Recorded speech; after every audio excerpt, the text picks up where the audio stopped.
What's up, world? This is Awo Fafore. What's going on, good people? This is Awo Sheung. Welcome back to the Who Made Y'all Priest podcast, where we talk about our spiritual journeys, our everyday life experiences, and the issues of the time from the perspective of two people who just happen to be priests. Fafore, what's going on, good brother? Man, nothing much. Listen, man, you done been getting me hounded. It's been all kind of rumors, been all kind of things, man. I went went live, last time you wasn't on here. People like, oh, they done broke up. And I'm like, nah, they like, nah, you just saying that. Uh Somebody hit me up and they like when we talking back and forth, they was like, yeah, so I understand why our Oshayun left E5. I said, what? I said, when that happened? Right. Like I talk to him all the time. He ain't told me that. You know how that go, man. The assumptions of not seeing people, man. That allows people to assume the things that they want to assume. So, yeah, man. Yeah. So again, feels good to have his back in the saddle. Yeah, man. Yeah, man. Just to clarify, we ain't gonna never break up. No matter what's going on. No matter nothing. We good, man. We brothers for real. Before E5, before all of this, before all of these people ever knew us, we knew each other. So, you know, Absolutely. we straight, man. Absolutely. Yeah, we straight. And we always said, man, at least we got to a point in our journey for those who have been following us for a while, where we talked about, you know, we no longer see ourselves as priests of E5. We are priests whose foundation happened to be E5. We study a lot of different things, and I don't see that ever changing. Right. I've read several spiritual books myself this year, and ain't none of them had nothing to do with E5. To be perfectly honest. So, Right. what I'm saying? This is how we roll. This is how we try to expand. But yeah, we always gonna be here for y'all. We always gonna tap in. Yeah, man. Yeah. Yeah. Hey man, you looking real bright there, man. I see you done coughed up the money for them LEDs, man. That's them 100 watts right there. Yeah, man. So I got tired of like your side looking all bright, mine was looking a little orange. So I was like, nah, let me go ahead and let me step my game up and do something a little different. You know what I'm saying? Right. Like, Yeah. Yeah. A boy, yeah, ear. oh boy, yeah. Yeah. So we about to do something different today. Um, we're gonna have some people on with us today. It's not an interview, it's more of a discussion. And it's a discussion that we definitely feel like it's important to have. And we didn't want to do it like our normal style where we record it and edit it and clean it all up and then send it to you. We want to have a conversation. We want to invite y'all to have a conversation. So we got some people. We're gonna pull them in here in a second, um, and we're gonna have a conversation. So pull up, you know, grab a pen and paper, write some things down. Hopefully, it starts some conversations with your elders, your god brothers and god sisters, or just people that you happen to know who practice the tradition. But let them know real quick though, Shayon, where you been? What you been on? So the uh, people would know that we ain't capping. right. So I've been knee deep in what most people call Hinduism.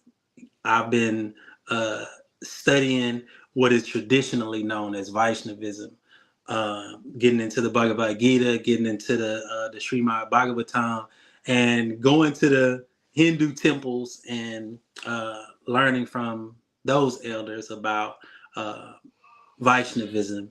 So I've been really, really, really studying that, going to the classes, going to the lectures, and that type of thing. So Yeah, I just been hanging back a little bit, not too public with the EFI thing, not too public with anything for that matter.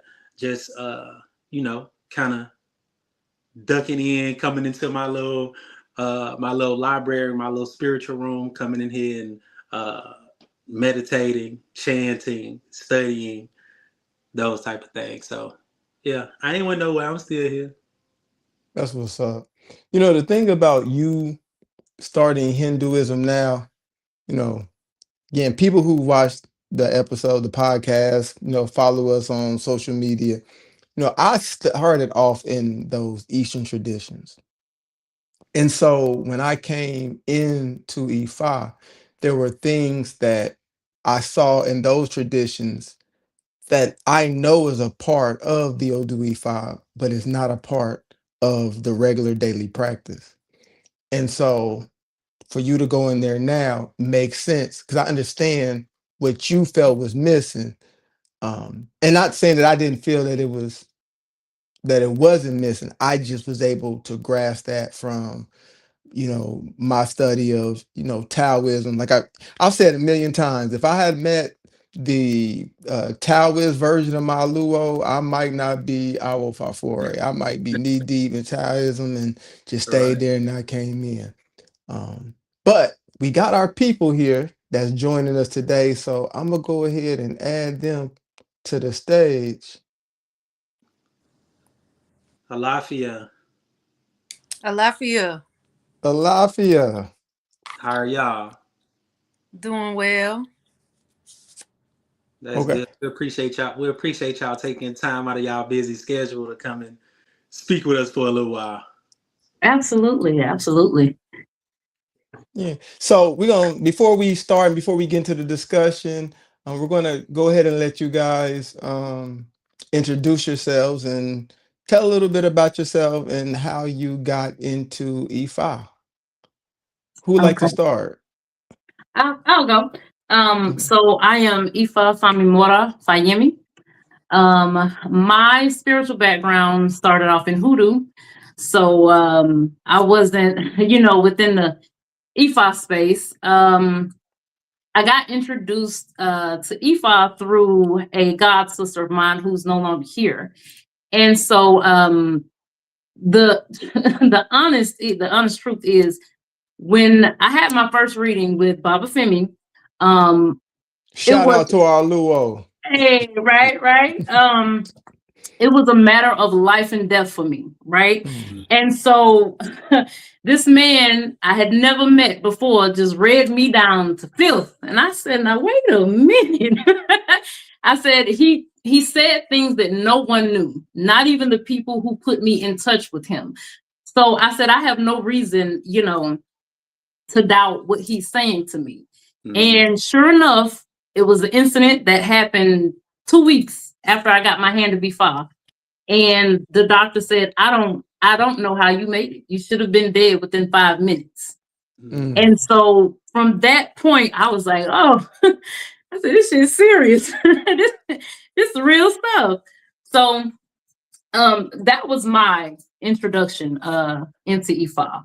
And the other little tidbits about me, I'm an Army vet, mother of one, hoodoo practitioner, Reiki practitioner, and human service professional. So that's about it for Ashe. me. I'll Ashe. say. Shay. Uh now, Lisa, I don't even want to mess up your name. All right. I'm Olikoye Fayemi. Very much like my god sister here, I started with Iolode, Chief Iolode. Shout And out to Chief Elode. yes, her. She did my first reading and it was very much the same as what she just said. The person that brought me to her didn't even know the things that Yeye was saying to me. So I knew that this was real. I knew that this was where I was supposed to be. I actually came from Kimbanda. I was in Kimbanda initially and planned on initiating in that system, but certain things came up in a reading that led me to put that down and switch over to Ifa. So just a few things about me. I'm a mother. Right now I'm in corporate America, but of course, like a lot of people in this journey, in this path, I'm working towards shifting out of that and doing more spiritual based services. But I'm taking my time with it. I really want to cultivate a program for women, but I don't want to rush it. So right now that's all in the workings. And yeah, that's pretty much it. Oh, shit. Okay. What's Kimbanda? It is a Afro-Brazilian system. It does have roots in Ifa. Have you ever heard of Pombagira? Mm-mm. Okay, so it's basically a spinoff of Eshu. So it's the male and female aspects of Eshu. So that's what Pombagira actually. So those are the main spirits that you work with, Pombagira and Eshu. Okay. But it's an Afro-Brazilian system. We could talk about it a little more another time. Yeah, because I'm like, how do you get into Kimbanda? But yeah, I'm interested. Okay, so why are we here today? What are we here to talk about? So I was having a conversation with see, this would be me with people EFI names. Like I remember when somebody asked me about Chief Iolode, and I was like, who is that? And they was like, you know Chief Iolode. I'm like, I do not. This was some years ago, right? I have no idea who that is. And it was like out of Virginia. And then they started describing this chief. I said, no, I don't know Chief Iolode. I said, but that sounded a lot like Jube. Yeah, we knew about Jube. That you're talking about. Like, you sure? And so sure enough, next time I'm around this person, Iolode is there. And they like, yeah, I said, oh, wait a minute. Okay, so Jube got extra names, right? So, I be them E5 names sometimes be spinning me. So we were having a conversation, and you had asked me if I knew Ifa Fami more, and I was like, I'm bad with names. I mean, I'm even bad with like a regular American name, like if I'm talking to you and you tell me your name, if I don't see you on a regular basis, it's gonna go in one ear out the other. Yeah. Right. And so I said, but I remember faces. So I said, yeah, I know the face. I said, I think we follow each other. We gotta follow each other on something. Cause I know the face. And you had mentioned this post. And so I had seen the post. And I was instantly, so I hit up my brother immediately, like, see, look at this. Because we've been having these conversations for years. And we was kind of thinking, are we the only ones who on this type of time? Like, we the only ones who see things like everybody quiet. But as soon as I sent it to, I was like, hey man, we gotta have on the pod and we gotta talk about this.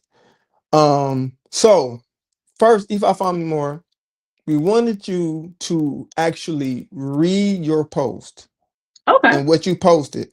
And I'm gonna take notes because and O'Shea talking like me and him talk. He's like, yeah, we bringing our notebooks out. We're gonna take notes because we are going to address your concerns I from appreciate two that. E5 priests.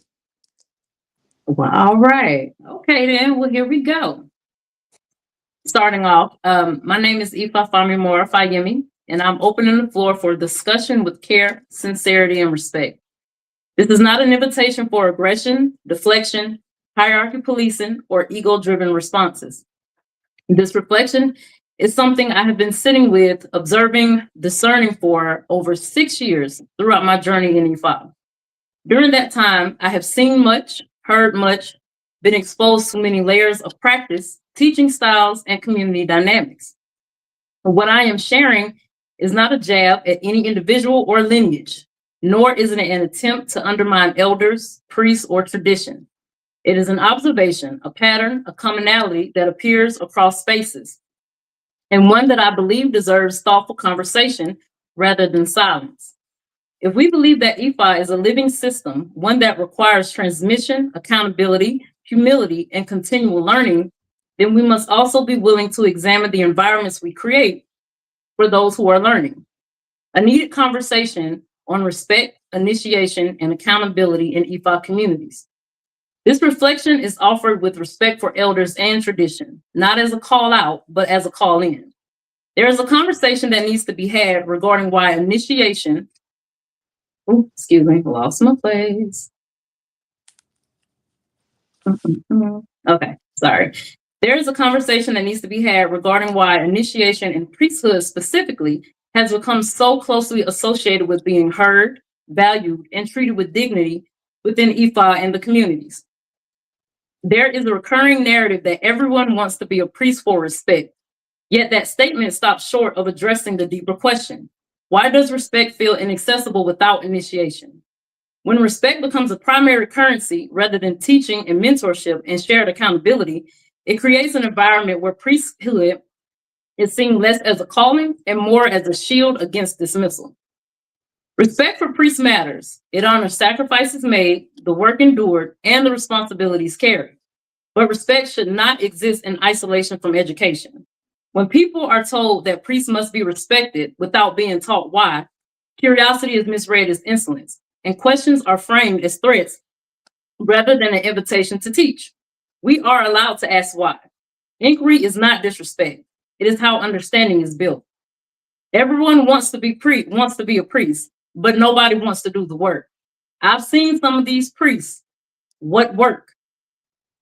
What becomes troubling is when respectability eclipses responsibility. When elders prioritize being revered over being accessible, knowledge becomes guarded, guidance becomes scarce, and learning environments become inhospitable. If people are not listening, we must ask, what conditions are being created for learning? What tone is being modeled? Are elders leading with Are elders leading with education or with ego? In such conditions, it is unsurprising that many conclude priesthood is the only way to be treated with basic regard. This is not because initiation is misunderstood, but because Operisha often experience being silenced, minimized, or spoken to as they are incapable of insight. That dynamic does not reflect the spirit of IFA. Being an Operisha does not mean one is without wisdom, experience, or spiritual relationships. Growth requires teachers. And when teachers withhold guidance, ignorance is not a failure of the student, it's a failure of stewardship. Becoming a priest is not everything. Many understand this. But when elders appear to care more about being respected than cultivating understanding, the tradition itself suffers. Knowledge becomes bottleneck, learning becomes transactional, and the sacred work risks being reduced to hierarchy than relationships. IFA is not sustained by silence, fear, or unexamined authority. It is sustained by transmission, accountability, humility, continuous learning for elders and seekers alike. The gap being felt is real. It deserves honest engagement. This is not about diminishing priesthood. It's about restoring balance between reverence and responsibility. These are the conversations worth having thoughtfully, respectfully, and with a shared goal of preserving the integrity for the tradition in generations to come. Y'all have to excuse me. I'm battling a sore throat, so I'm trying my best. Oh, no problem. Thank you so much. O'Shayon, go ahead, my brother. So you were right. You know, we talked about this for many years, and I think from the very beginning of our journey into priesthood and coming out of Igbo Duke, that one of the things that we wanted to make sure that we did was to let people know that we were regular people. That even though we had ventured into priesthood, that we didn't want to make it seem as if we were speaking to people from a raised platform, that everybody was on the same level, that we were standing on the ground floor with them, speaking to them as Mm-hmm. equals. As you said, priesthood does not and should not equal respect in the sense that um, that we would seek to disrespect the operations of those that are not priests, so they Mm-hmm. or what have you. But this is something that we've always talked about. That Mm-hmm. and now that we find ourselves on the inside looking out, I feel validated in that. That there's nothing. Now I'm just speaking for me. That there's nothing special about me because I ventured into priesthood. Only my learning, whatever type of wisdom, knowledge, and understanding I can acquire, apply, and transmit to others. That's what should be respectable, not because I have Awo in front of my name, or not because someone has a Luo in front of their names. There's a lot of ego, as you mentioned, that goes into that. There are a lot of people that had different upbringings. Some were bullied. Some never were the popular kids in school, and so now they have this title, and they use it to belittle Yeah. people and make it seem as if they are the only ones with wisdom, knowledge, and understanding. Um, Fafore and myself, we came up being inquisitive, Mm-hmm. asking questions. That was one of the things that we loved about our Luo, is that he never took it as a threat Right. with us asking questions. We want to be able to push back and, like you say, ask why. Don't just tell me Mm-hmm. something. Tell me why. I want to be able to ask why. That's why Fafore and myself got along so well, because we could argue for days about something, and I can argue something that I don't even believe, and we're just trying to get perspective. I'll Yeah. argue with him for days about something that I don't believe, just to get perspective about. Mm-hmm. I want to know what he thinks about it. Tell me why, and tell me why you think I'm wrong. So yeah, this is definitely a conversation that needs to be had. This is definitely a conversation that Fafore and myself have had for years. Uh, Step in, Fafore. So the only thing I'm gonna disagree with you about is that uh being an Iwo does make me special. Not special in the sense that I'm better than somebody else. It makes me special just in my box being me. You know what I'm saying? Like it makes me special from a sense that I have some extra information. But having my natal chart made me special because then gave me more information about me. You know what I'm saying? But not special in the sense that it made me better than somebody else. Like Mm-hmm. having that information is amazing. The more information you have about yourself, the the better. Yeah. Now, here's one of these things, and I actually got this wrong once upon a time ago. Too many of us in this tradition want to think we are Nigerian, and we're not. And I don't care what your DNA says. I don't care what 23andMe say. I don't care what African ancestry say. I'm not arguing that you're not Nigerian genetically. Mm-hmm. The biggest part of my DNA is Nigerian, right? But I'm black, regular black, African American, however you want to put it. Like, and culturally, I'm different.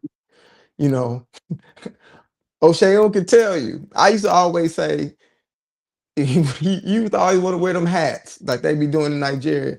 And I'm like, man, I ain't Nigerian. I don't want to wear none of that. If you see me in African clothes, it's because I had to. It's because Luo said, hey, I want all the priests to wear this. Yeah. Because if it wasn't for that, I wouldn't wear it.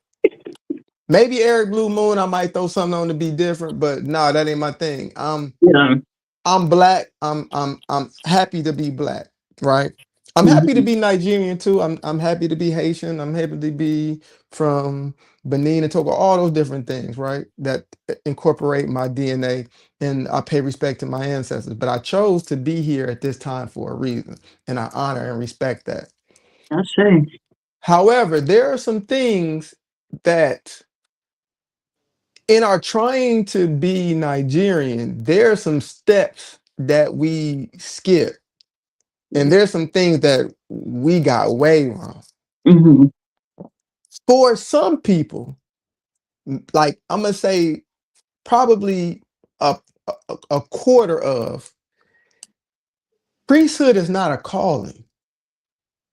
Like when you talk to the Nigerians over there, just like you decided when you was 8 you wanted to be whatever, or when you was 20 or you 18, whatever age you was, you decided that you wanted to go down a certain career path. That's how they Mhm. did over there. They were like, oh, I want to be a priest. And they started training to be a priest. It wasn't, oh my Hmm. God, you were here to be a priest. This is your calling and you have to be. No, no, no, no. It's a job like a plumber, mechanic, whatever. They said, this is what I want to do. And then they started training at a young age. Now, there are some people where, yeah, it might come down in your TAFA or ETA, like, this is a path that you chose and you should follow that path. Mhm. Great. But it ain't necessarily a calling, so to speak, for a lot of people. Mhm.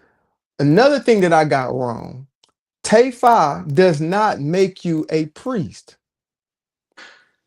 And this is where you talked about things being transactional. There's, to a degree, we getting hustled. Mhm. If you were Nigerian and you woke up one morning to decide I wanted to get Taifa, because the majority of the people there who have the ability, the finances to do it, Mhm. have gone through Taifa. They are not priests though. In America, as soon as you go through Taifa, you owe this, you eat for that. And people are debalaying to you and all that. You don't know the difference between Oyeku Meji and the egg bay. But yet you owe this and eat for that. Right? And so we got Mhm. all of that messed up. Nigeria supports this foolishness because a lot of their economy depends on us going over there. So they not going to, what I'm saying, keep it real with you and be like, whoa, slow down. Like, Mhm. you ain't all such and such. You just got Tay-Fi. Like, be easy. You don't know nothing yet. They not gonna tell you none of that. They gonna be owing and bye-byeing you to death is the second Tay-Fi over with. Because they want that money. They hope you Yeah. come over here back to America, become this babalawo, for the lack of a better word, and then start bringing other people over there so they can charge you 10 racks to come back with a whole bunch of pots and no information. Mhm. Now, when I was asked a question years ago, does TAFI make you a priest? I said, yeah. But I'm also a fraternity man. I'm initiated in different things. Your Mhm. initiation does make you that thing, right? It wasn't until actually sitting down and looking at things and really digging through the information that I was like, yo, if I'm being honest with myself, I ain't been a priest that long. Mhm. Yeah, I've had, we got Tay 5 years ago, but we ain't really been priests that long. Like we weren't trained up, ready to go day one coming out. A lot of times in Nigeria, they are that because they've been doing this since they were kids, Yeah. right? So with that, so I just wanted to set that stage right there. So then what you have is you got the dude or the lady who in high school ate lunch at the table by themselves, who didn't have any friends, wasn't cool, the person that was bullied, the person that was overlooked.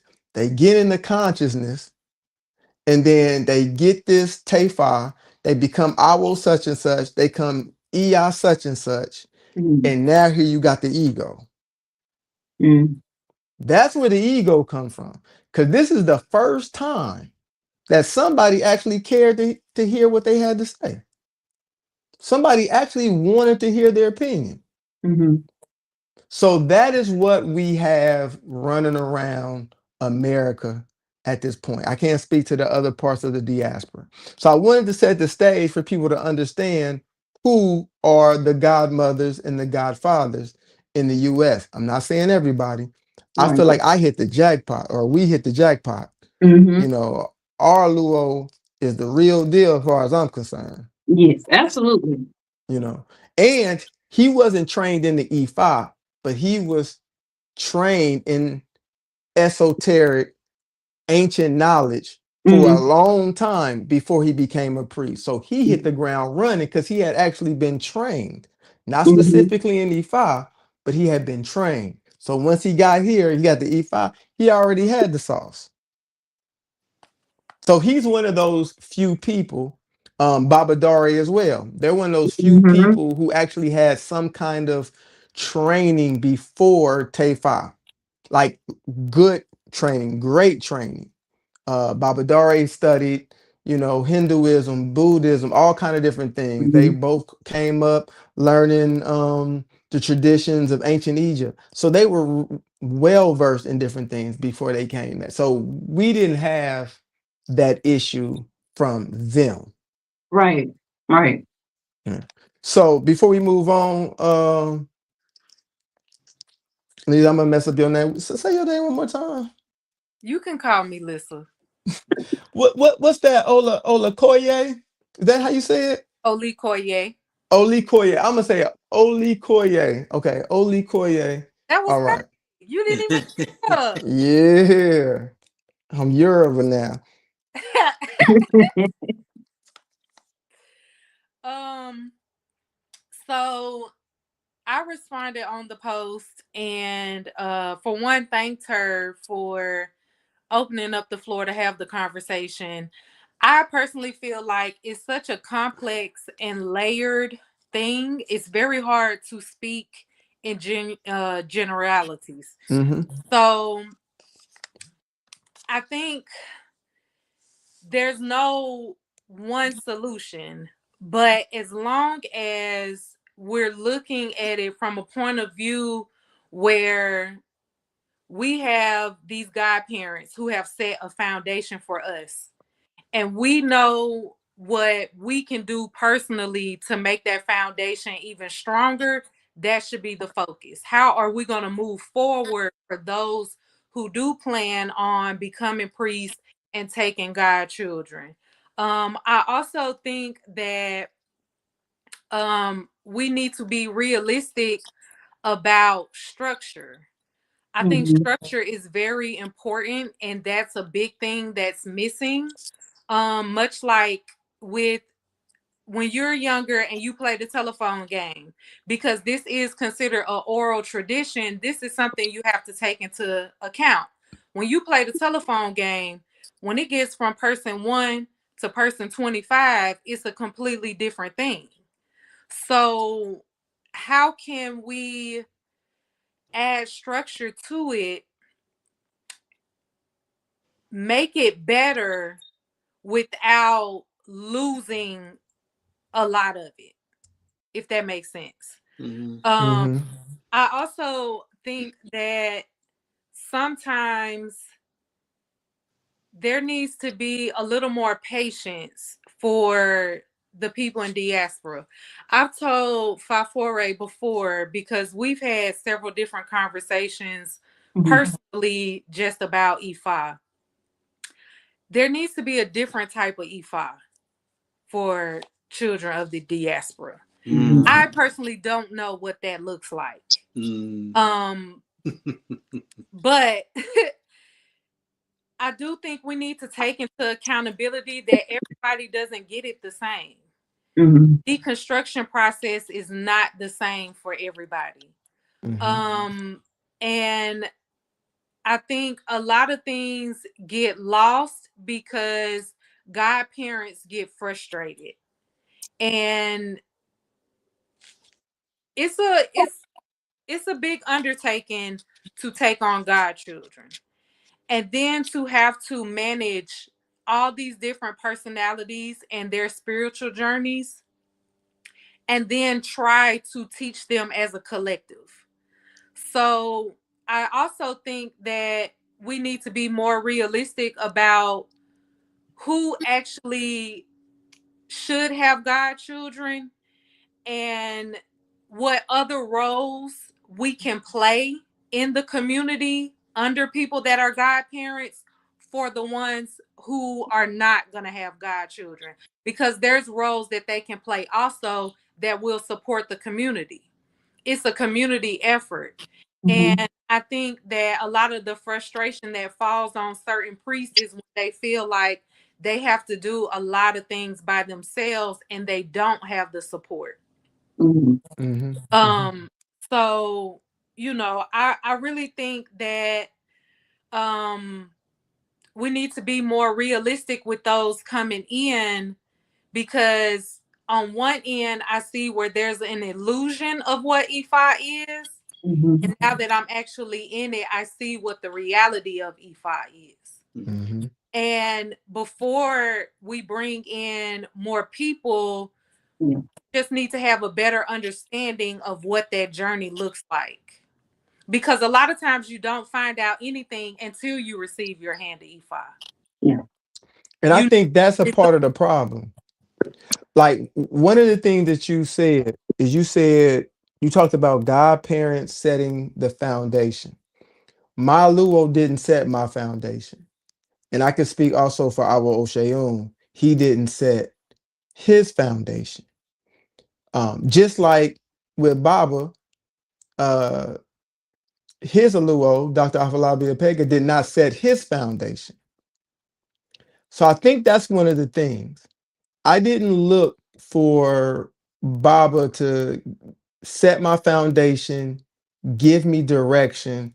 I looked for him to give me information, and I was going to put the pieces together in the way that made sense for my unique journey. Um, and O'Shea, will speak to that. Yeah, I think we both came in already with some a small amount of wisdom, knowledge, and understanding coming from the things that we had already studied, things that we were already initiated into. And like you say, we came to Baba for the purpose of acquiring more wisdom, knowledge, and understanding, not to break everything down and start over, like you say, Mhm. not to set a natural foundation for us, but to add to what we already had. From the very beginning, Baba was of the philosophical belief that everybody had their own path to travel, and you do with this what you will. You do Yeah. with it what you will. But I agree with you about that EFI needs to look different in America. Mm-hmm. We talk to a lot of the Cuban Babalawos, and I respect the Cuban Babalawos because they uh, forged their own Ifa, regardless of what we call it. Santeria, Mhm. me, we call it Ifa. They forged their own Ifa. I think a lot is being done now to cement things and write things down so that there's no longer so that we can stop losing things, because as you said, this is an oral tradition Yeah. and we're playing the telephone game, and so many things are different. Fafore and myself have been looking at different lineages, and this lineage says this lineage says that, and how do we nail these things down? And I think some of the Iwos and Ianifas are taking that and starting to write things down. Now we have Oduifas in written form. Now we have rituals in written form. And now we can watch rituals on YouTube. I don't know Mhm. if I agree with that, but we can watch those rituals on YouTube now.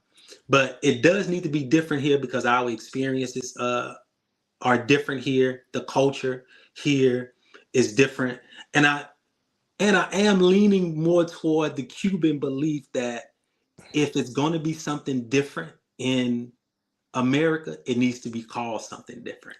It needs to be called something different. Mm.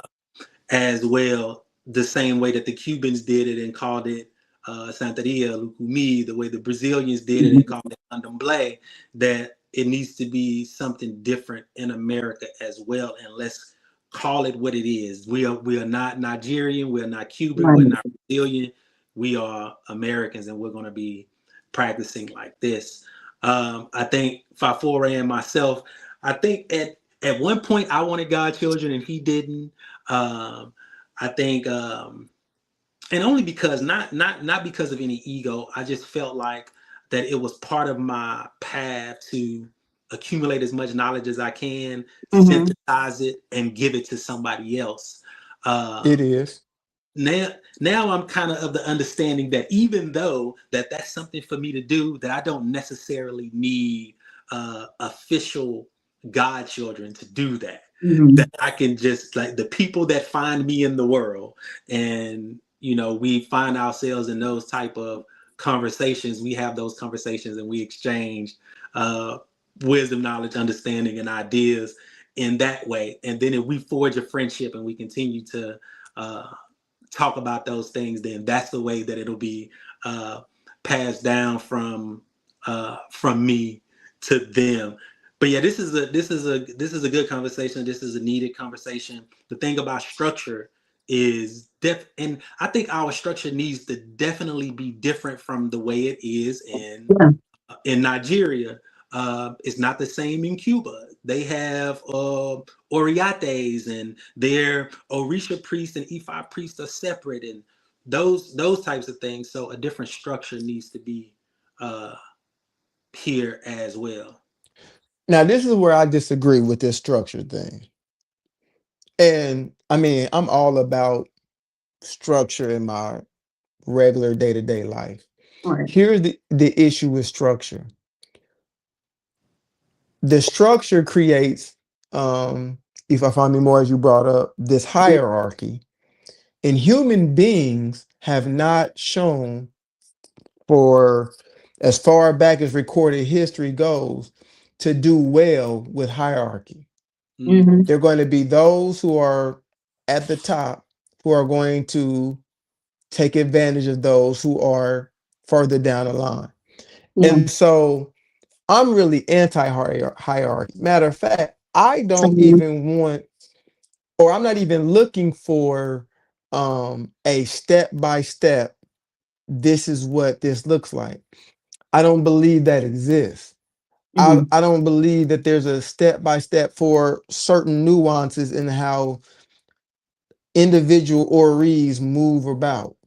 Right. And this is why I feel like if you come to a godparent looking for the answers, not an answer here or there, but the answers, then you're going to wake up and you're going to realize that your path looks too much like theirs. Yeah. And it's like, wait a minute. I didn't come here to be you. I came here to be me. And I need assistance to find out, what did my Ori choose before it came here. But see, even with that, Baba, what you're saying, like, what did my Ori choose before I came here? And I'm, again, like I said before, not taking a jab at anybody or lineage or anything like that. I said a couple weeks ago, instead of having Abarisha, like new initiates coming here and you throw in, you have manuals about, implements and things like that. That is a lot for someone, coming from another tradition, mainly Christianity. I see a lot of Abarisha coming from. And so within these 6 years, like, everything that I've been through on my own journey, I said, I wish, someone would have at least spent the first 2 to 3 years explaining or giving me, like what is Ori?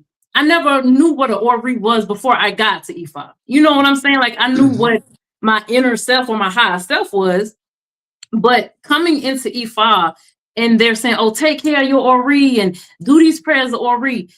And I said all the time, my Ori is not Nigerian. My Ori knows dirt rolls, salmon croquettes, and homemade biscuits. Like, I don't know what none of this is, but you know what I'm saying? Right. And so I think one of the things that can change as far as, I guess, like structure or information, what is Ori? How does that tie into character?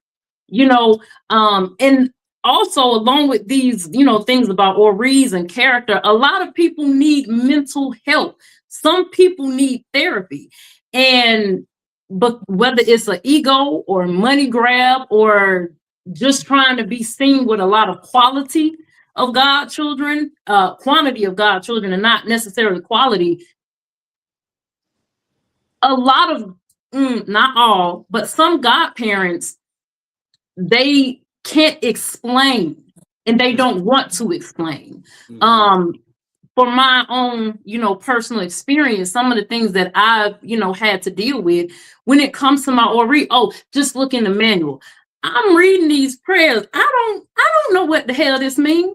Like, I'm saying it, but what does it mean? Like, why do I, like, when I have the water, what does that mean? What is that for? And so we get into a space, like, as Operation, I'll just be vulnerable.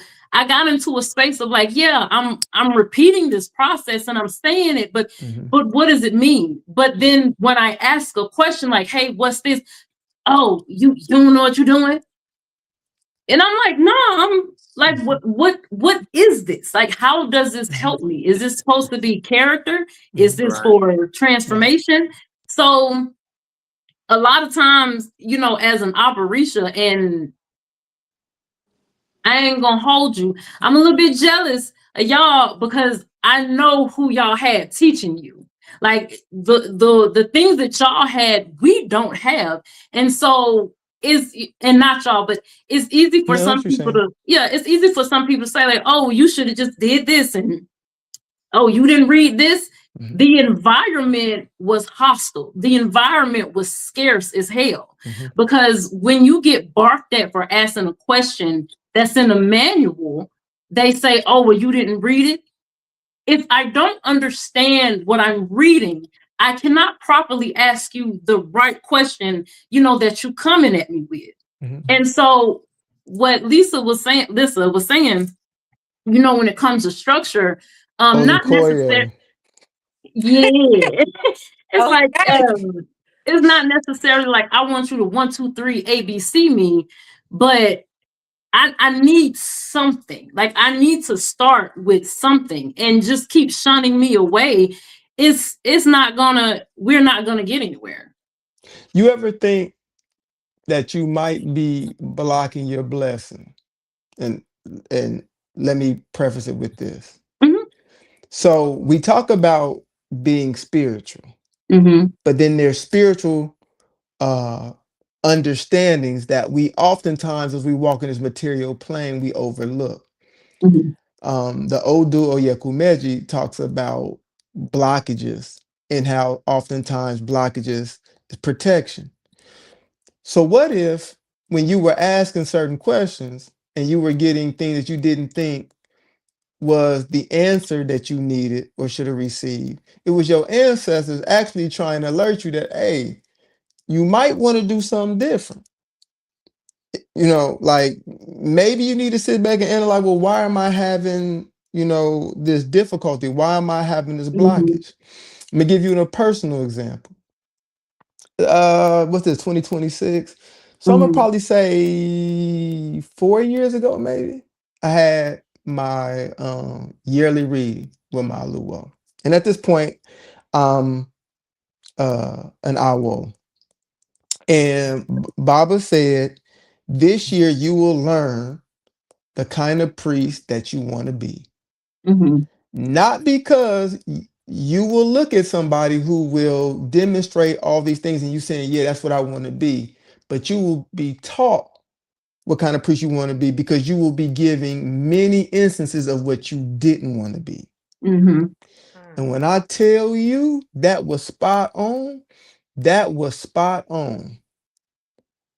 And so what I realized is, and Ocean can talk about this too, when we were in the lodge, the reason why we aren't active in the lodge is because we had that experience until we Mhm. discovered the people who we think know certain stuff don't really know it. Mhm. Mhm. So that's the reason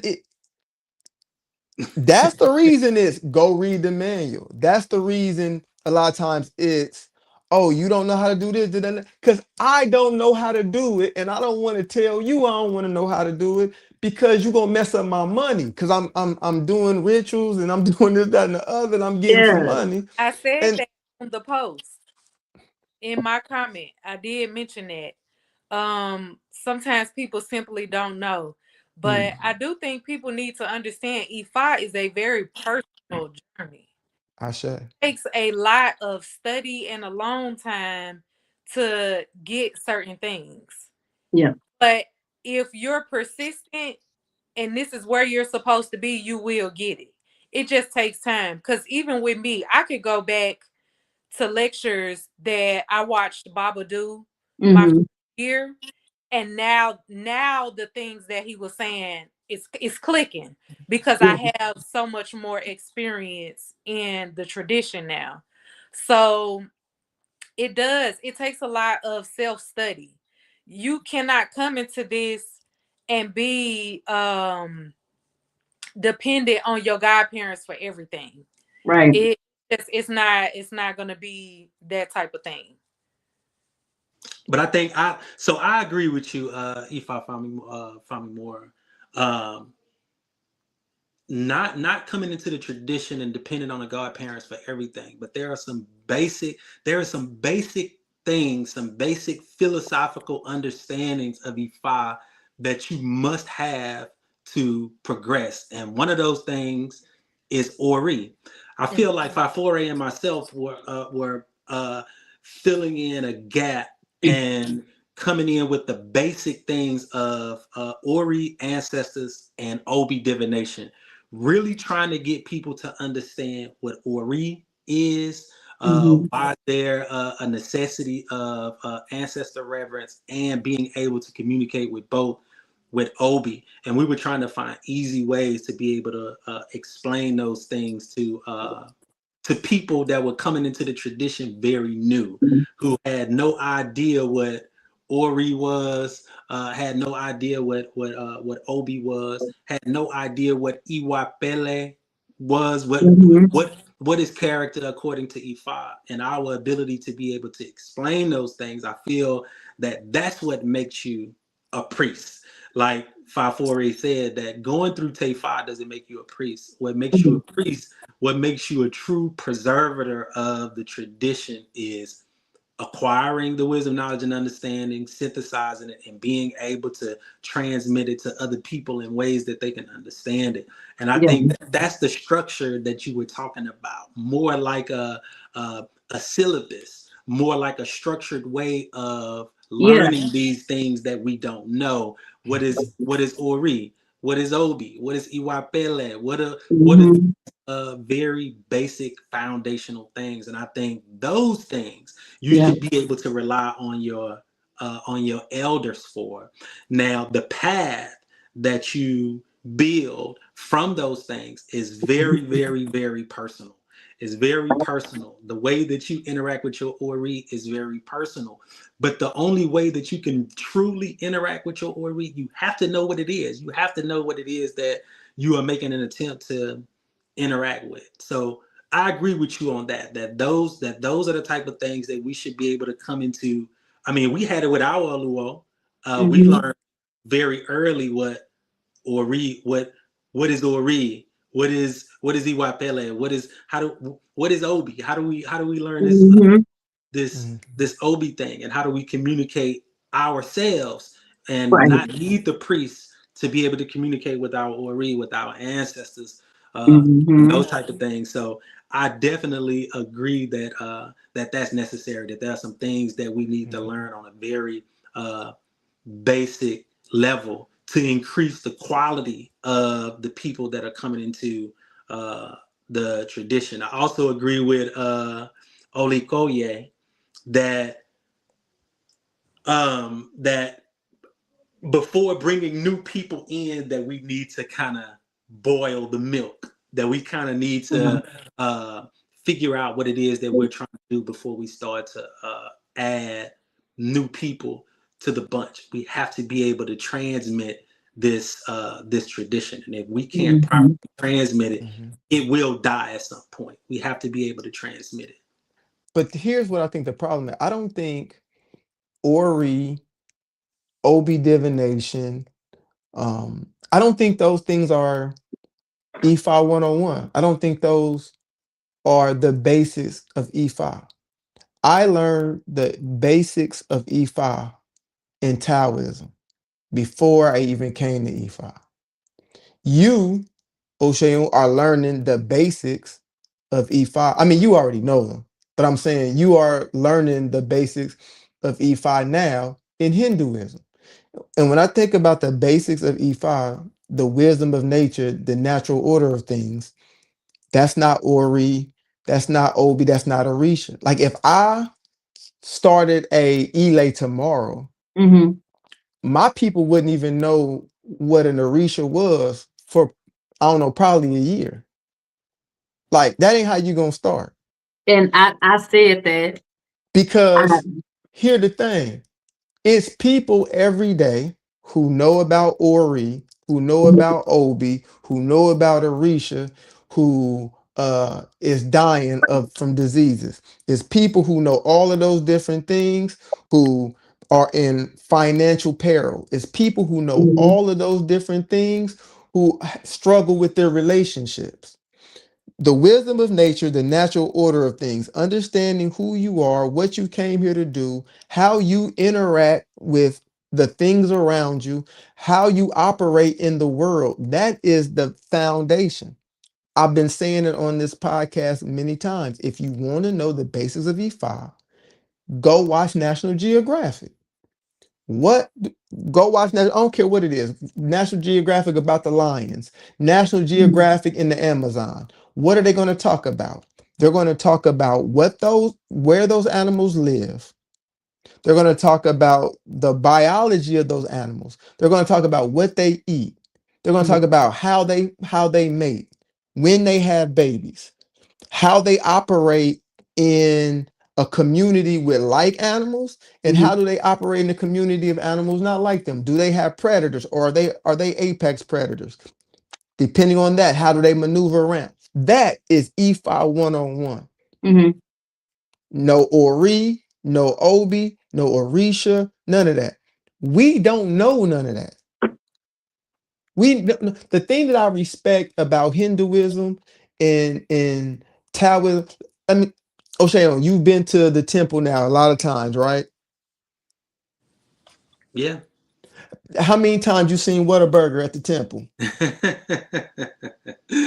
Never, not one time. Never. How many bottles of alcohol you done seen at the temple?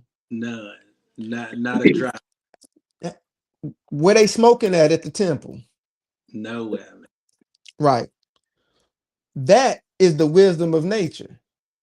Right. And so if we don't grasp that, it ain't an Orisha, it ain't an Arumalate, it ain't an ancestor that's gonna save you from you. So that is E5 101. But we don't talk about that. We spend too much time talking about the magic. I heard both of you tell your story. Your story sounds like my story and Oshayun, how we got to E5. We came in because of the magic, right? Divination. Baba told us some stuff. How the hell you know that? Don't nobody else know that? It came true. Oh my God. I remember sitting on the mat like, hey, I got to know how to do that thing he just did. So I can get some money. That's how I was thinking, man, because I'm a real estate investor as well. And I'm like, man, I could be doing deals. I could use that thing and drop it. And it'd be like, buy this house or don't buy this house. That's how I'm thinking. Like, I need to know that magic, right? And then I'm seeing rituals and stuff being done and people getting out stuff. I said, oh yeah, I need that. And then I started really connecting to the philosophy. And then the philosophy took me back to what I loved about Taoism. Why did I love Taoism? No magic. There was, my relationship with Taoism was completely different. reading Russell Simmons' book way back when about yoga, all of Mhm. that thing, like there was no magic. I fell in love with the the work and the process and how it gave you a better quality of life. Yeah. E5 fell in love with the magic until I realized E5 has the same thing. It's just not highlighted. It's Mhm. not widely practiced. So this is why, like, even when I would go to the temple, the brother Scott, who the Hindu priest that we have on here, who's our Masonic brother, me and him hit it off because of our lifestyle. I'm in the lodge. I go my lodge, visited his lodge. And Mhm. he's asking me about eating, and I'm like, no, I'm cool. And he's like, you sure we got this, that, and the other? I'm like, no, I'm fine. I'm the only one not eating. Mhm. And he's like, you really don't want anything to eat? And then finally, like, well, I'm vegan, so whatever. He said, I'm Yeah. vegan too. And then he and I got to talking. And from then on, like for I don't know, probably 8 years, 10 years, however long it's been now, he and I have been talking about health and the tenets of Hinduism. And when he's breaking it down, I hear the wisdom of nature, the natural Mhm. order of things, right? As a people, we got to figure out, what do we want? Do we want to feel better? Do we want to be better? Right. And if we want to be better, then we got to do things massively different. The sad truth, like Olekoye was mentioning about the money, you don't see that in other non-African spiritual traditions. Mhm. There's not this exchange of money like that. It's not like, I mean, people who are full-time, Oshayon, the people who are full-time priests, how what kind of money do you think they make a year in Mm. Hinduism? Oh, in Hinduism, Yeah. oh, nothing. Right. All they do, they are taken care of by the community to teach. Mhm.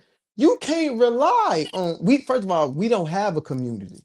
First of all, we got a bunch of people with this kind of skin who are all over the country who kind of doing their own thing. We don't have a community. Mhm. Why don't we have a community? We don't have a spiritual community. Why don't we have a spiritual community? A community relies on one another for their sustenance, for support, for joint raising of their children, the whole nine. Like, we don't have that, right? They live in a tight-knit community. They live together. We don't have that. We don't have a community, whether a Black community or a spiritual community. Yeah. And since we don't have a spiritual community, we don't do group economics. Yeah. So we don't take care of people to have them teach full time. So I'm not expecting a godparent to operate with me like they do in a tradition inside of a community. Like Mhm. all the structure and all that type of stuff, all that comes within a community, and we don't have that. So we are looking for something, and it's not realistic because we don't even have the basic foundation set up. See, the reason why there ain't no $10,000 initiations in Hinduism because they have a community. I spoke. I hey. So I've mentioned this, and I mentioned this to Lisa earlier. When it comes to like dues and paying and all of these things, and I asked her, I said, one would think if we are asked to pay these things, why do I see people scrambling when they, can't get initiations, or if someone needs something for their health or to protect them, it's oh, well, come back when you can afford that. And I'm like, I said, this doesn't sound right to me, because if I'm getting a divination done and it's saying like, hey, there's something coming up where you need to do these things so you're good. And it's like I was talking, to Isaac earlier, y'all God brother. Yeah. Ola mini. I said, to me, it seems that people are standing in between what spirit is calling for versus what they think you deserve, because you don't have enough money, or you just don't have enough of something where they feel like you deserve to go through or do, or just progress, period. Mm. And so it's like, I was telling Alyssa, also, I remember I still have my my reading, from my hand to be file.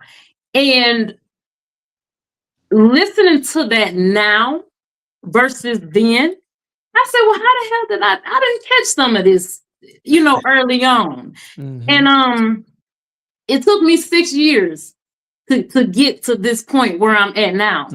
And so, speaking of earlier, like I was saying that we have to already know, like the point that you're at now. If someone would communicate that to Abarisha coming in, it would be, it's needed. Because when I came in, listening back to my, reading from my hand of Ifa, I was told on the mat that you gotta let hoodoo go. Ifa comes first. All that stuff you doing, working with spirits, you can't do that no more. And so the way that it's directed and taught, it's like, it's almost, if it's implied, think as a child, but act as an adult. So everything that I came to the mat with was told in the reading, it's unacceptable. You don't do this over here. You're not supposed to mess around with hoodoo. Ifa comes first. And I said, well, hoodoo is the language of my ancestors. That's what I was taught. That's what my grandma, my mom, my great grandma, that's what was given to me that has sustained me thus far. And then when I'm replying with that, I'm met back with, stories of when priests had to do work on people because they were upset. And so it's not necessarily me being afraid, but it breeds caution. Like I'm reserved. Like, so like, what do you mean? Like, if I'm doing these things, but now I'm met with stories of, these mystified stories and these little mystified personalities about what Ifa is doing.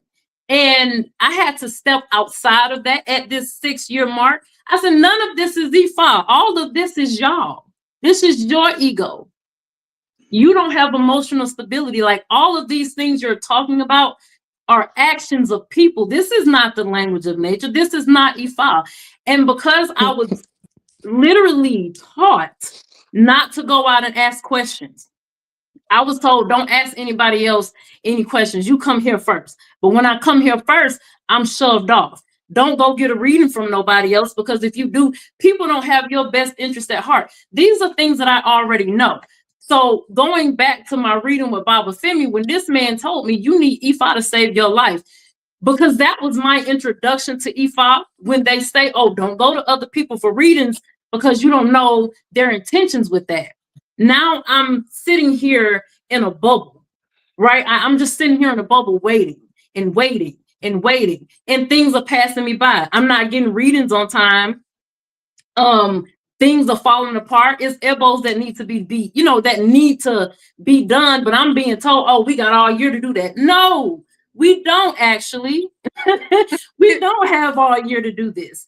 And so all of the things that y'all are saying right now, and I know it took experience to get here, but one of the things that I was telling Lisa earlier, I said, I know that we all have different destinies.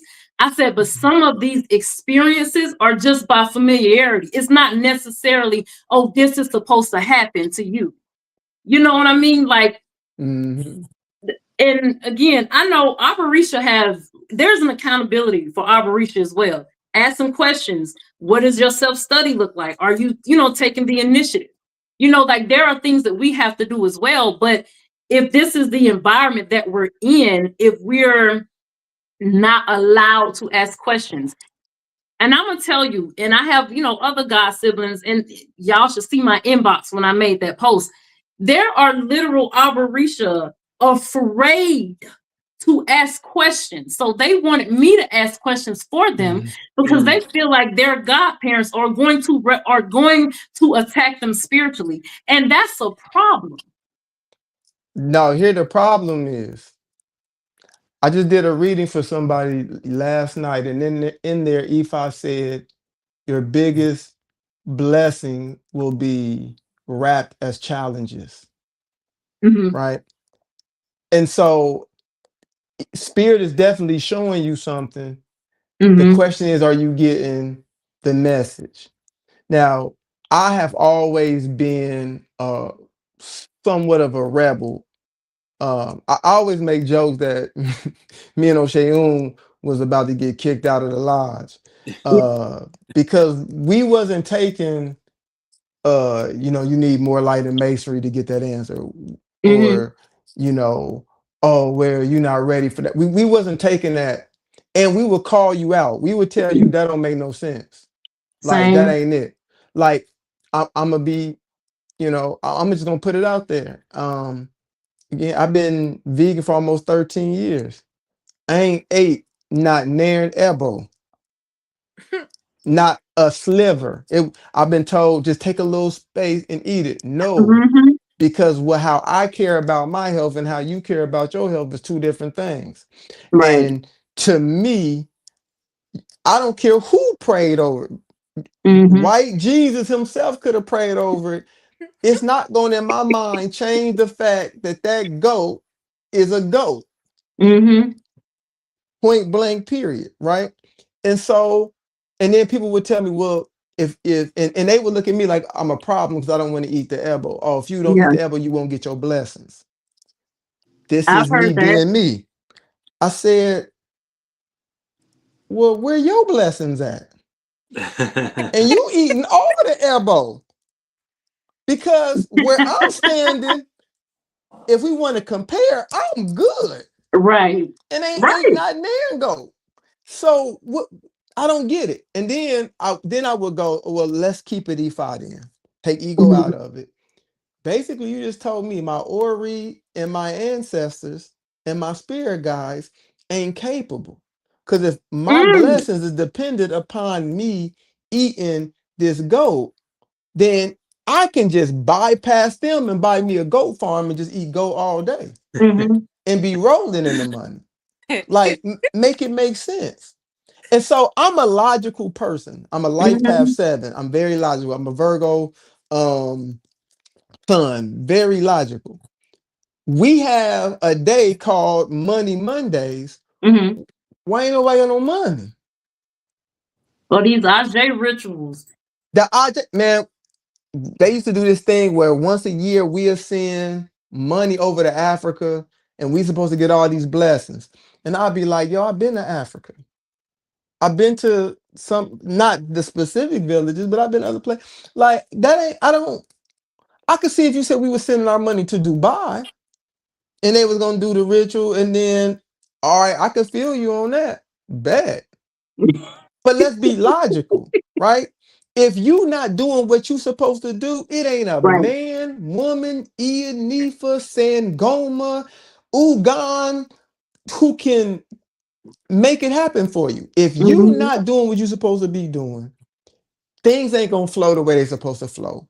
It ain't a ritual that you can do. But again, we all 4 of us at least here, and I would say the majority of the people who are going to see this, they came in because of the magic, and then they trying to ride that magic till the wheels fall off. Yeah. It's like, you know how y'all see them, I'm sure y'all seen them videos on Instagram where like a guy will be talking to the devil and the devil will be like, hey, tell me again how they say that you're supposed to like banish me. Yeah, I saw that. And he'll be like throwing the holy water and he'll be speaking in tongues and then the devil will be laughing. Like that's like real life. That's how we do in E5 a lot of the times. We do these rituals, but then we not doing the work and then we wonder why things ain't happening the way they happen. Right. Now they will happen just enough for you to be like, see, there it go. Maybe I didn't go to the right priest to do it. No, it was just your turn. Right. It was your turn. Your ancestors were like, all right, man, we're gonna do you a solid because we think you done learned and maybe you're gonna figure it out this time. And no, you be back on the nonsense. Yeah, this is a great conversation. If I can't ask questions, I'm not going to be there because I'm just a question asker. even if I feel like I understand, there still may be some questions that I have for you to make sure that you understand, to Yeah. make sure that that you're not just telling me something that I want to hear, you giving me a half answer. Right. I'm just one of those people that I'll continue to ask you questions.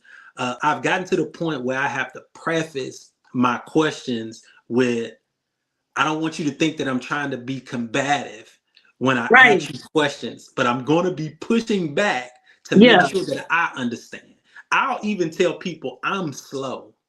I'm slow, so I'm going to ask a lot of questions. I'm going to ask a lot of questions. Don't take it as disrespect. Don't take it as being combative. I'm just a question asker, and the things have to make sense in my mind. They have to be put in a specific order in my mind Right. for it to make sense to me. So I'm going to ask questions. So when I get to the point, or I get somewhere where they're telling me I'm not at a high enough level to ask that kind of question, or to get that kind of answer, my antennas immediately go up, and I'm looking for an exit. I'm looking for an Right. exit already. I'm looking for somewhere else to go. And like Right. I say, we got blessed with Baba Femi in that he wanted us to ask questions. You know, we spent so much time with Baba when Baba was here in Houston, where that's all we did. We went to Baba, and we just sat over there for hours and asked Baba questions, and Baba would sit there and talk to us, you know, Yeah. and patiently talking to us, because we are asking so many questions. So yeah, if I can't ask questions, I don't want to be there. Yeah. But to kind of go with what y'all was saying, we got to a point where we stopped asking our questions Yeah. to Baba in open forums, because other people would be, you know what I'm saying, like, right? Because they may see our interaction with Baba like pushing back or whatever, and so you Yeah. know it was on some cult, and then people would be so. Baba was never tripping. Baba would when we stopped asking so many questions in open forum, Baba would be like, Sam and Jimmy, you ain't got no question. Like, what's Yeah. going on? But then when it just be us, we'll be going in like, yo, Baba. So the other day you said this. But then remember when you had said, and then he'd tell us to show us the nuance and things of that nature. But yeah, we stopped doing it publicly, and it'll just be with us. And then that's when Baba really go in. So it was a blessing even then, us Yeah. not asking questions in those forums, because the way Baba would expound and really go even deeper, because it was just us, it would be better. But ain't nobody gonna tell me I can't get no reading from nobody else. That was literally you know, what was communicated, and even like going to Baba. So like I'm ex-military, right? So I know what a chain of command is. I know, like, you know, before you jump to the top, like handle it at the lowest level possible. That was the same thing that was relayed to me, like as far as going, because I've had instances where I had a reading done once, and I can't remember the EO's name, which is not important. And she started talking about my physical appearance because I came on with makeup and things like that. And so I said, let me tell you something. I'm rough. I'm getting better, but I'm rough. And so without thinking, I said, who the fuck you talking to? And so next thing I know, the other person who was giving my reading, they was like, okay, we're gonna get back. And then it ended. And then, you know, like a few minutes, like the next day or something like that, it was like, well, oh, you can't talk to priests like that. She can't talk to me like that either. You know? And so when I first came into like this tradition, everything was mystified. And like going back to you speaking, like how you were saying about the magic, that is how it's presented. Like out the gate, that's how it's presented, and it keeps going on and on and on. And so it took 6 years. I said, Ifa isn't mystified. It's the priest who made it. They've mystified themselves behind this. And so when I was talking to Lissa, I also said, I said, none of this is, like I said earlier, I said, none of this is Ifa. This is people's rules. This is how people feel. Yes. I said, none of this is Ifa, because even so, like with my, you know, my goon, my ancestors, the way, oh my goodness, if y'all could just hear some of the stories that were told to me as an Avarisha about when some of these priests had to throw work or do work on people, it's intimidating. Because it's like, oh, you telling me I can't know things because I'm not a priest. I can't look in certain books. I can't have information. But here you are. You're supposed to be, a teacher, a godparent figure, and you're telling me all of these like horrid stories. And I've heard these in multiple spaces, mind you. And so it's like going back to what you said, like my ancestors. And I told Lisa, I said, to fear you is to disrespect my ancestors, because who are you to be above these people that got me here? And so when I start moving like that, I'm now hot-headed. I'm the one to watch out for. I'm the one who's disrespectful. So I have that title as well. I have that title as well.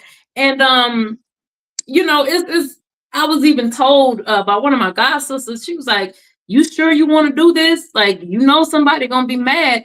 And I said, I cannot allow someone's feelings to dictate my destiny. I said, because when I sat on that mat, nowhere did it say that I need to consume myself with being palatable for somebody else's opinion, or that I need to do what somebody else said. And I said, if I have to walk this journey alone, taking bits and pieces, I'll do that. It's taken 6 years to get here. And so I just, some kind of way, I know y'all are doing y'all own things, and it's beautiful. It's absolutely beautiful. However, I know people aren't going to stop coming to Ifa. People are going to continue to get elevated. And like I was explaining to Lisa, I said, I don't care how this message gets out. I don't care if somebody takes it and get credit with it. But these are things that people do not have to go through, And I was just in Texas this past weekend, getting Reiki. Absolutely beautiful. Everything about it. I said, oh, this is the same language. It's nature. I get it, right? And it was some other Avarisha there, and they was, telling me about their godparent. And they were saying like, oh, well, why didn't you just this? And why didn't you just that? I said, well, it sounds good when you're not in it. I said, it's easy to have a solution when you're not sitting in that moment. But even them saying that brought me to a point that I'm not here to shame anybody, not here to take jabs, but I need our Barisha who are coming in this to know, like, you can ask questions. It's okay to ask questions. If you're not getting what if you're not getting the things that are basic, like we were saying, like basic things, leave. It's okay. Nothing is going to happen. And I actually learned that there are some godparents who are so consumed with having godchildren to look good to other people. And they don't want people to have their godchildren, which is why don't ask no questions. Don't go over here and do this. You don't care. Like, I'm not going to say that they don't care about the safety, but it's more about the protection of your image than it's actually about spiritual protection. And if it was the protection of that asset. Say that again. Or the protection of that asset.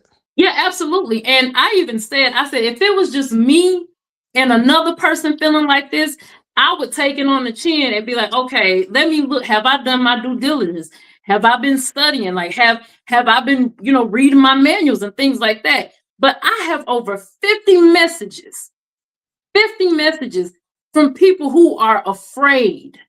And that is crazy. These people think that their godparents are going to go to Eshu or Papida or the Iyami on them. There are people that are afraid to ask a question. And I'm like, you should not be that scared of somebody. Like, you shouldn't. And the fact that the environment is being grown to be that. And I know you said, like, the problem and the challenges, it presents growth. But I think that some things don't necessarily have to be someone's destiny. Sometimes it's ignorance and it's ego. And I'm tired of seeing it. It's disgusting. Mm-hmm. Well, I'm gonna give you a cheat code when it comes to these types of things. Mm-hmm. And I learned it from my mambo. And I mean, O'Shea, we would ask all these questions. Okay, what we do next? Trying to learn this, that, and the other. And she would say, "Go to the Luau and they'll teach you." And I'm like, and for somebody like me, that's the worst answer. At least at that time, that's the worst answer. Like, do what? Like, I don't want to hear that. Like, I'm trying to figure this out. And I finally said, all right, I'm a listen. I'm gonna do what she said. I'm gonna go to my luau on a regular basis. At the same time, I went back to my etai of what I was supposed to do. I started doing regular spiritual baths, and that's when I started doing the Iboris once a month, hosting those. And when I tell you, I started having prophetic dreams. I started having all these things revealed to me. And what I realized is when you get to the next level, when you get to the highest level of these spiritual traditions, you don't need an elder. You don't need a pot. You don't need an implement. Like my ancestor, like my stuff for voodoo, like ain't none of that consecrated. You know, me and O'Shea was like, we're gonna come back with a pot, this, that, another. We came back with some stuff, but it wasn't consecrated. It literally was statues. The way we brought them, we was taking them back. And it was to serve as, okay, this is a focal point. But it ain't consecrated. Like, you communicate with spirit, they gonna communicate back with you. All the altar is literally a focal point. We have forgot the fact that everything, the Eshu, Ogun, Oshun, all these things that we are able to utilize in order to manipulate our physical reality, the only way we can do that, and the only reason we can do that, because it exists within ourselves. So we are actually tapping into that thing that exists in ourselves. So when we go to SU, we are going to that aspect that's in us already. Because we came from needing Jesus to needing something else external. This is the reason why I keep going back to Taoism. It teaches the basics. And it teaches that if you follow those practices and really tap into the wisdom of nature, 90% of the things that you go to your implements for, you will no longer go to your implements for, because you will have already fixed them on your own just through the observation of being in accordance with nature. Point blank, period. Control what you put in your mouth. Control what comes out of your mouth. Keep that central nervous system balanced. You do that, you done solved most of the issue. Go out in nature, barefoot, walk around, hug some trees. You do that, you done conquered 90% of it. Meditate. You do those things, you've conquered 90% of it. And guess what? Guess how much those things cost? Nothing. But because we are not in alignment with Oshay Meji, where we don't have faith, we're not trusting the process. We're not understanding that the thing that would come from us. Because of that, now we got to shell out money for all these different things. It still ain't working, so we're shelling out more money for different things. And I always tell people, you should not walk into any situation. You shouldn't walk into a business meeting, a doctor's office, or a reading without a strong foundation. If you don't know, if you walk in without any knowledge, you set yourself up to be taken advantage of. Point blank, period. Olakoye, I know you got something. We gonna wrap it up, but I know you got something to say. No, she pretty much touched on a lot of stuff, and this was mainly, for her. I was happy to be able to get with you and have this opportunity for us to, be here and have the conversation. But I really wanted to give my sister a chance to speak because of her own experience. I don't fully share that experience with her. Again, I'm grateful for my godparents, but I do know other people that have felt the same way that she has. And I can say that certain things that she's spoken on, I have seen. So, I'm just lucky and fortunate enough that I have such a strong will and spirit that I'm going to do things regardless. Right.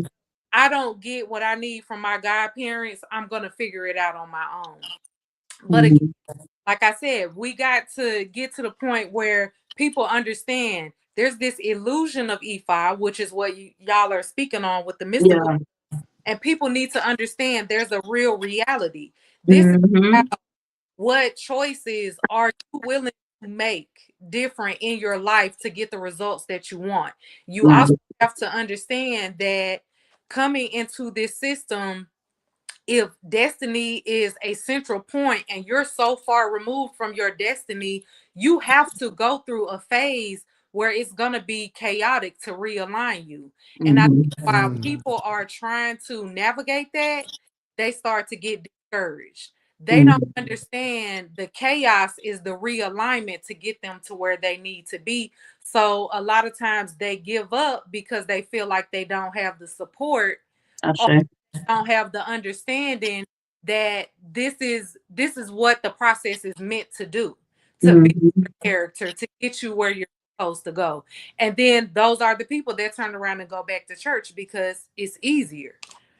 So I just think people need to really understand what they're getting themselves into when it comes to E5. There could be a little more transparency about what all is involved and what you have to go through before even coming in, because it's not worth you paying for a ceremony if a year later you're gonna be out. Yeah, I say. O'Shea on, what you got? Man, this was a good conversation. We could talk about stuff like this for days, and actually still not come up with a solid solution. I think as you and I spoke about, spirituality is a very individual and personal thing. So we all have to find our own ways. We all have to, you and I have been on this for a long time about not just studying Ifa and getting into different things and synthesizing different things and coming up with different ways to find solutions to everyday, ordinary problems, and doing that, not just becoming priest of Ifa, but becoming priests, period, priests in general, and finding out the things that that the community needs and providing those things. As far as the money, we could talk about the money thing. We'll have to talk about that another time about the money that we spend to get into E5, the money that we do all these other things. Yeah, that could be a whole nother episode. But yeah, this was a good conversation, a conversation that needs to be had. I hate when I hear about people that have these types of experiences because it's unnecessary. If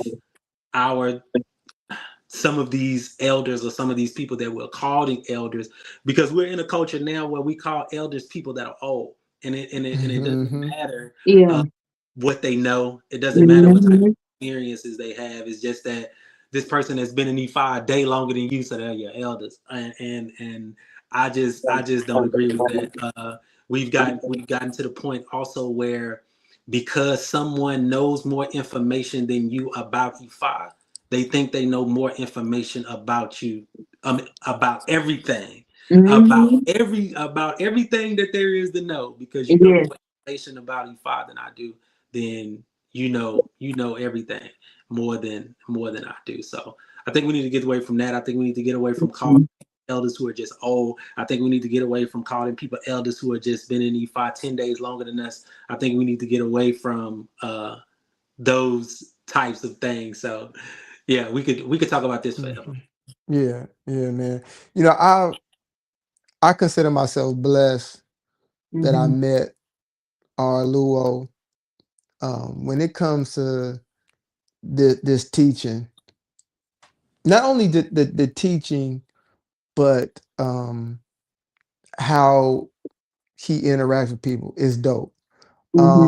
My mambo, I'm appreciative of her. She really helped me take things to the next level. And I'm very appreciative of her. Um, man, Baba Dare, we got some elders. Man, I had a dream about a ritual uh that I needed to do, and I called Baba Todd, and me and Baba Todd go back and forth. We broke it down. Man, I saw something Baba Scott did online, and I called him, and he said hang up and call me on WhatsApp so you can FaceTime me. Mm-hmm. And he was about to take a nap. And I was like, no, my bad, Baba. Go ahead and do your thing. He said, no, no, no, no. Hang up. What's that mean? On the face joint, on the video. And he sat down on this mat. He showed me how he did this thing I watched him do. I said, hey, I'm gonna steal that. He said, it's yours. Like, so I've been grateful to have those types of scenarios. Yeah. I've also seen more than I care to admit the stuff that y'all talking about as well. Mm-hmm. And it didn't mess up my view or muddy my view of V5, because Mm-hmm. as me and O'Shea always says, it's always the people, never the practice. Mm-hmm. Right. Ashe. And now I have been I do have issues with what I see across the board in E5.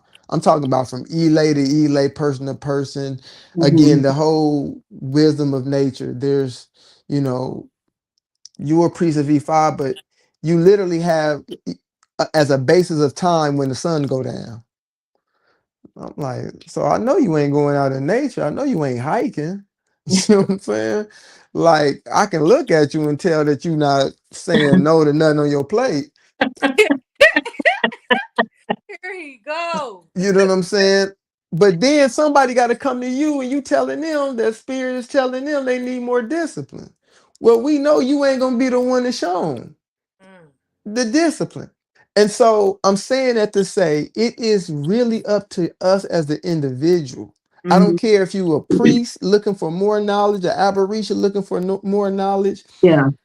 Man, you got to use that discernment. Mm-hmm. Like, and I'm not necessarily saying we got to cut people off. I'm very big on identifying what you know and what you good at and Yeah. making sure we only talk on that level. I straight to that. Once you start going somewhere else, out of respect, I'll listen to you. But I know myself, I know you don't know nothing about that. You know what I'm saying?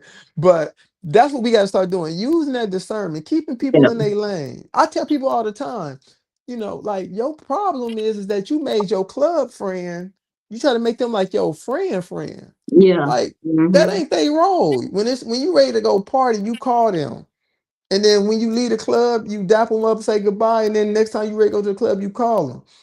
That is not the person you call for life advice. That is Right. not they role. And so we got to start putting people in their appropriate role and putting people in Mm-hmm. their appropriate place. You ain't even got to tell them that they in that box. It ain't none of their business. Right. You know what I'm saying? Just smile and be okay. Thank you about that. You know what I'm saying? And be like, I'm definitely not doing that. And so that's what we got to do. We Yeah. really got to man, we gotta do our own self-study. Like Olakoye was saying, this is a singular journey. Yeah. It's all Mm-hmm. about you. Like you are the star of your movie and everybody in it. I don't care what their title is, they are Mm-hmm. co-star at best. I straight to that. And most likely they just an extra. Get what you can get and keep it moving. Ashe. All you gotta do. But man, we appreciate y'all for being here. It's a great conversation. We might have to do this again and just keep these panel discussions. Maybe we'll do something where we'll just do like a Q&A and we'll bring some people on. If you got, Yeah. like you said, some of your, well, if they scared, they ain't gonna come on here regardless. I mean, I got Um the inboxes, I yeah, yeah. anonymously send them in, but yeah, Yeah, yeah. absolutely. Yeah, maybe every couple of months or whatever, we could just have a Q&A. We could just talk Mhm. about, you know what I'm saying, different things and go for that. But this was a beautiful start to the conversation. Thank Absolutely. you for having the courage and following your Ori and moving Mhm. forward. Olakoye, thank you for sharing the information with me so I can share it with Osheun. Um, and these the kind of messy discussions, the controversial discussions my brother been wanting to have from jump, and I've been the one hating, like, maybe let's not touch on that. That's how we Uh, grow. Sometimes the conflict it make room for growth. Yeah. right, right. And that come from our Luo. He sat us down one time and said, y'all got to get more controversial. Here he go. I've been trying to tell him, Bob, but he ain't trying to do it. We need But he that. right. We do, but we greatly appreciate. Thank y'all. Thank y'all family for, chilling with us again, man. You know, we love doing this. This is what we came here to do. We just living out our destiny and purpose. So Absolutely. till next time, peace. Peace. Double. Odabo.